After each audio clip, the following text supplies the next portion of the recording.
Chiang Mai is my favourite city in all of Thailand. So whether you're thinking of paying a visit or staying here long term, these are 9 things that I absolutely love about this place. And one thing that is truly, truly terrible.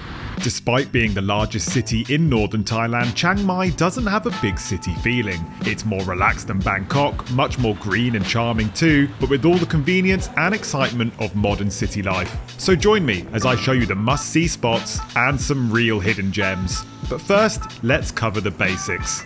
So to kick things off, we should probably start right here in the famous old city where the history and culture of Chiang Mai are both on full display.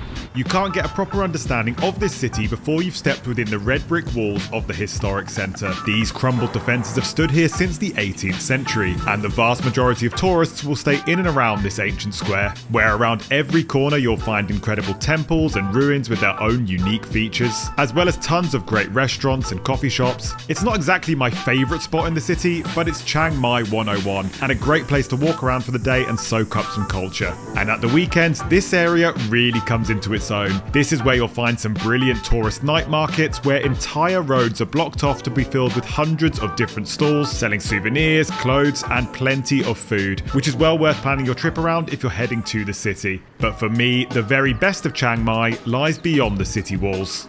Another thing that I love about Chiang Mai is its proximity to nature. More specifically, its access to the amazing mountains of northern Thailand. Towering above the city is the iconic Doi Suthep Mountain, which is home of the shining golden temple of the same name. But this place has so much more to offer than just its most famous site. In many ways, Suthep Mountain is the spiritual symbol of Chiang Mai, and the close proximity of this giant makes it very easy to escape the city streets and into lush green nature. Climbing up to the iconic temple is another Chiang Mai essential, so as a result it's very easy to get up there. You can grab a taxi from the old city or a shared songtao from the base of the mountain, but making the climb by bike is definitely the most fun. One of the main bonuses that comes with taking a bike up the hill rather than a taxi or a songtao is that you get to stop wherever you want at viewpoints like this and waterfalls, so you really get to take your time on the way up. Now, whilst the roads are very smooth, it is still a very steep and winding climb, so I wouldn't recommend it for first-time riders. Doi Suthep Temple is one of the most important temples in all of Thailand, so it's well worth a visit, but it does get very busy at the top. And in my opinion, there's a much better temple experience on the same mountain that's fully accessible by foot, that most tourists don't know anything about. I am now standing right at the start of the Monk's Trail, which is a forest route leading right up to Wat Valad, a temple that sits right on top of a waterfall. You can access this path from the end of the Suthep Road, just beyond Chiang Mai Zoo. As its name suggests, it's used by the monks of the mountain to reach a very special hidden temple. It takes around 40 minutes to hike up through the dense forest, and I recommend doing it in the early morning to avoid the heat, but it's still well worth it once you reach the peaceful temple at the top, which is perched right over a waterfall. This spot really is the stuff of fairy tales. I make sure to step away from editing my videos and escape into the nature of this city at least once a week because it helps me to disconnect and reset for a couple of hours. And in general, as well as regular exercise, I've found that keeping note of my own personal mental health is really important, especially when I'm abroad. Which is why I'm very happy to say that this video is a paid partnership with BetterHelp. BetterHelp can connect you to a credentialed therapist without the need to see them in person. It's completely online. You can click the link in the description to fill out a questionnaire that assesses your specific needs, and you'll usually get matched with your therapist within 48 hours. You can then book phone calls, video chats, or even just message if you prefer, whatever's the most comfortable for you. And the app makes it really simple to book sessions on days and times that suit you, no matter what time zone you're on. In the past, finding the right therapist has been a little bit tricky for me, so when I finally found somebody that I liked, being able to contact them from wherever I am in the world has been really valuable. So if you think that you might benefit from some therapy, you can click the link down in the description below or go to betterhelp.com/oneshotadventures. And now I want to show you what I think is one of the most unmissable sites in the whole of Chiang Mai that most people have never heard of. You'll see a lot of different temples on any visit to this city, and they come in all sorts of shapes and sizes. In fact, you can very easily get templed out after a few days, but this one place sitting in the shadow of the mountain is very different from the rest. Hidden within the trees, Wat Umong is made up of stunning ancient ruins and a narrow system of tunnels stretching off in all different directions. This is definitely one of the more unique and claustrophobic temple experiences in the city, and whilst it's very popular with Thai tourists, it doesn't often make the itineraries for Western visitors. And when you're done exploring these ancient caverns, this same area is also home to some of the best eating spots in town. Chiang Mai is also a brilliant destination for foodies. This city has a very vibrant and unique street food scene with lots of amazing food markets. But my absolute favourite is right here on the Suthep Road, and you really need to check this place out. The Suthep Road is a busy street to the west of Chiang Mai University, and when the sun starts to set, it fully transforms from busy shopping street to bustling foodie heaven. Hundreds of stalls line up along the roadside here, selling a wide variety of dishes at very student-friendly prices. A few years back, I was lucky enough to have this market right on my doorstep, and I never got sick of the many different options. It's local, it's cheap, and the food is awesome. But if there's one single dish that you have to try in Chiang Mai, it's the iconic khao soi.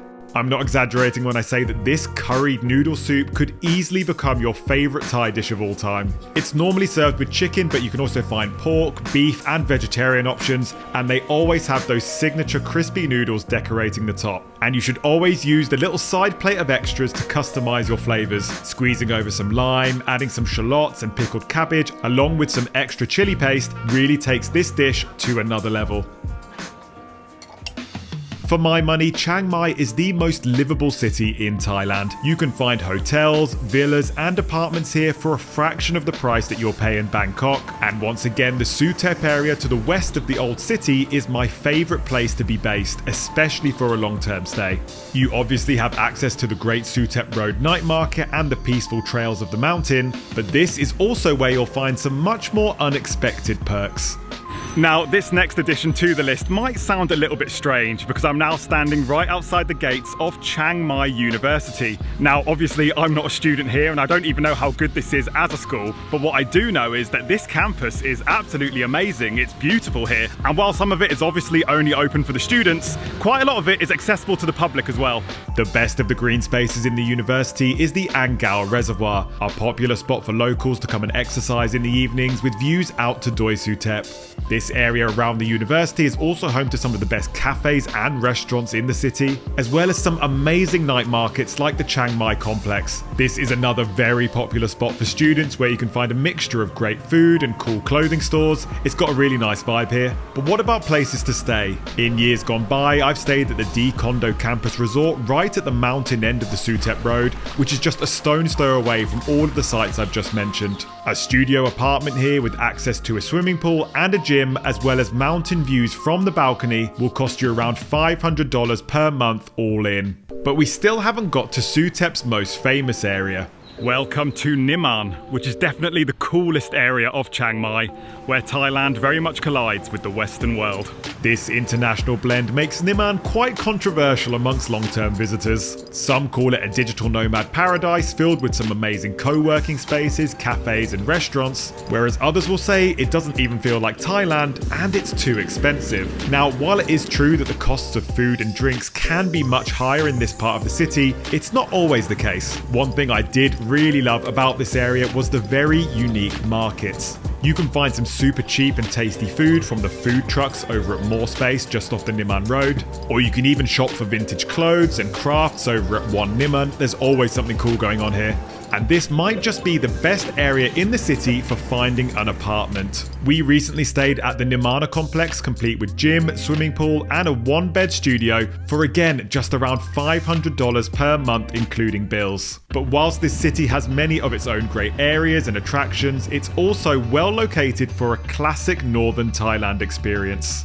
Chiang Mai is also the perfect place to start a road trip. This city is the central hub for the amazing mountain roads of northern Thailand that can take you to some pretty amazing places on some even more amazing roads. The Mae Hong Son Loop is probably the most famous road trip from Chiang Mai, covering 600 kilometers of mountain roads in a minimum of 3 to 4 days. But there's also some lesser known and less time-consuming routes from the city covering very similar sites. There's the popular day trip out the Doi and Tanon, the highest point in Thailand, a national park filled with incredible waterfalls and less incredible weather.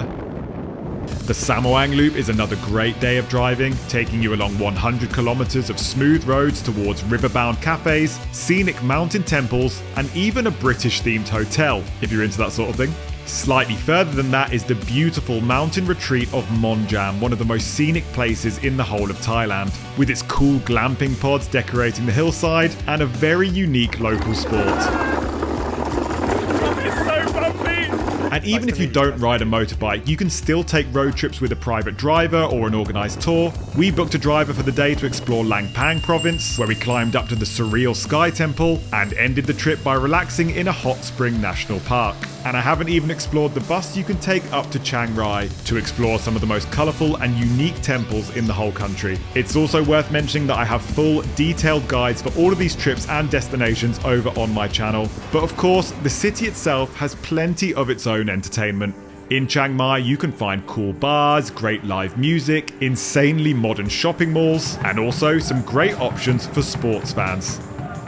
I am now standing right outside of the 700th anniversary stadium, the home of Chiang Mai's two football teams. You have Chiang Mai FC, who are the Blues, and Chiang Mai United, who are the Reds. Now, I first came here 4 years ago to watch Chiang Mai FC, and it was a really exciting time back then because they were fighting for promotion to the Thai Premier League. But since then, they have been relegated back down to Division 2. But luckily, Chiang Mai United are still in the Thai Premier League, but they are rock bottom, so they might not be there for too much longer. And today, United are playing Montong United, who are in 6th place at the moment, so this is going to be a tough game.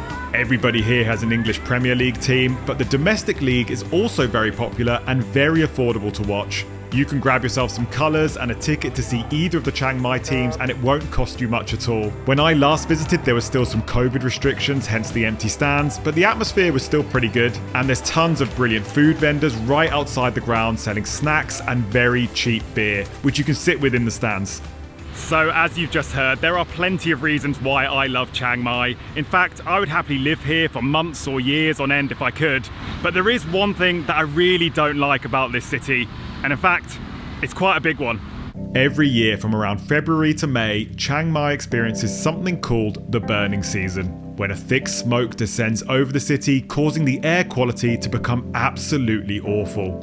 This yearly haze is generated by the burning practices of farmers in the surrounding countryside, where vast fields are set alight to refresh the land. During this time, even the ever-present Suthep Mountain becomes much less visible on the horizon. I've personally experienced the back end of burning season before, and it's really not very nice. It can vary in severity each year depending on the rainfall, but one of the great benefits of this city is the beautiful nature, which you really can't enjoy when you're breathing in this poisonous smog every single day. It's one big drawback to an otherwise incredible city. Next time, I leave northern Thailand behind to explore the costs of living on the beach in Hua Hin.